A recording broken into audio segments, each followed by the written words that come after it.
Chapter 3. Fly Away. After Mr.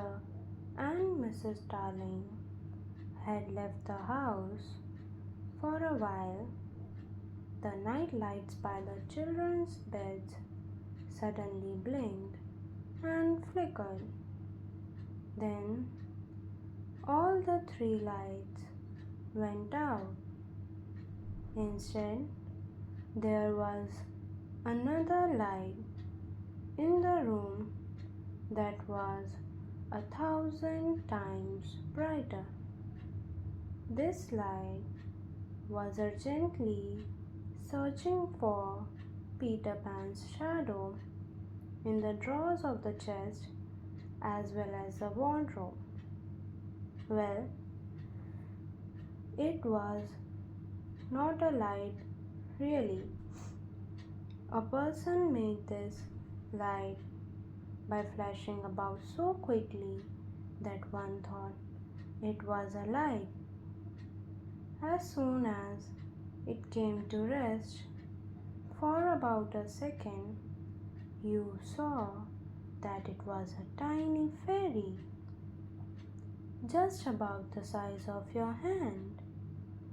This fairy was called Tinker Bell, who was wearing a splendid gown in the form of a skeleton leaf, cut low and square, that made her look very beautiful indeed.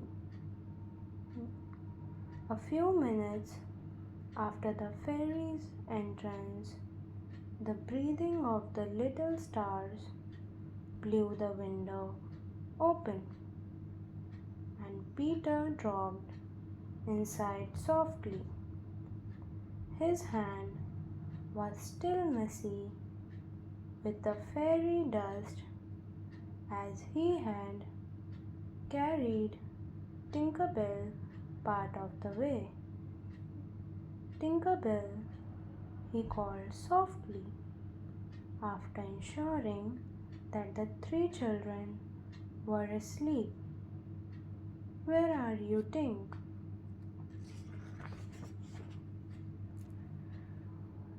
Tink happened to be inside a jug then and was admiring it. Oh, do come out of that jug, Tink, Peter called, and tell me if you know where they put my shadow. There was a sweet tinkle like the sound of golden bells as Tinker Bell replied in the fairy language. She said that Peter's shadow was in the big box. She meant the chest of drawers, of course, and Peter jumped right at them, upsetting their contents to the floor using both hands. He had recovered his shadow in an instant, and in his moment of joy, he forgetfully shut Tinker Bell up in the drawer. But much as he tried, Peter's shadow refused to stick to his body.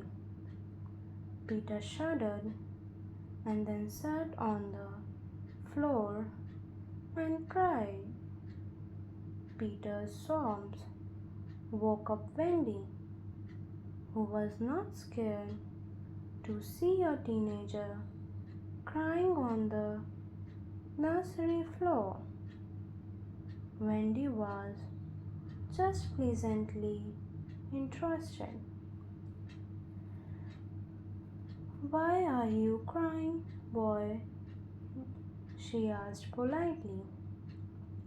Peter could be very courteous when he wished to, having learned grand manners at the fairy ceremonies.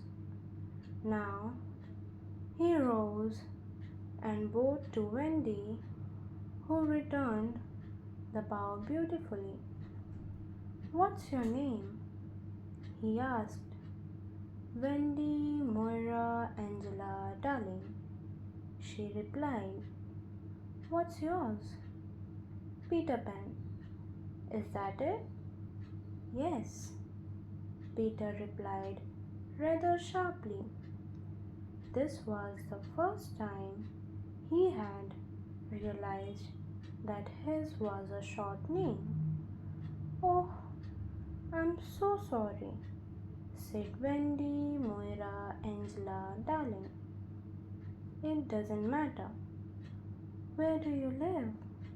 Second to the right and then straight on till morning, Peter replied. That's a funny address, Wendy exclaimed. No, it isn't, Peter insisted. What I mean is, what they put on the letters, she asked. Don't get any letters, Peter said with contempt. But surely your mother gets letters. Don't have a mother, Peter replied. Not only didn't he have no mother, but also did not have the slightest wish to have one. Wendy thought she was witnessing a tragedy. Oh, Peter, Wendy exclaimed as she got out of bed and rushed towards him. No wonder you were crying. I wasn't crying about no mothers, Peter said in an irritated way. I was crying because I can get my shadow to stick on to me. Besides, I wasn't crying. It was then that Wendy noticed the shadow on the floor.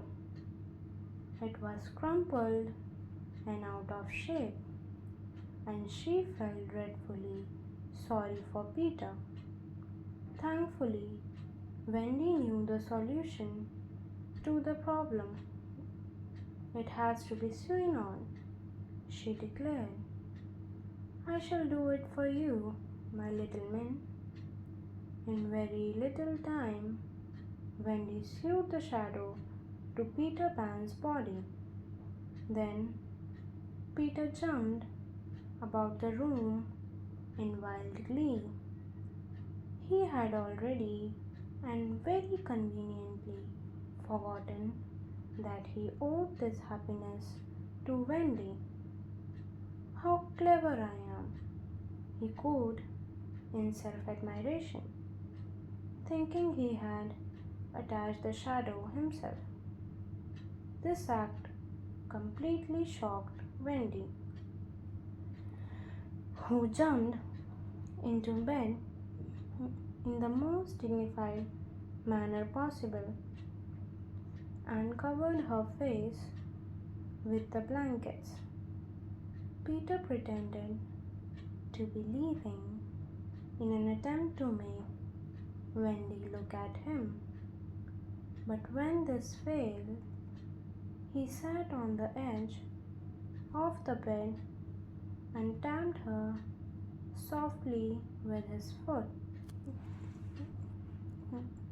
Wendy, don't look away, he said. I can't help crying when I'm rather pleased with myself. But Wendy still refused to look up, although she listened keenly.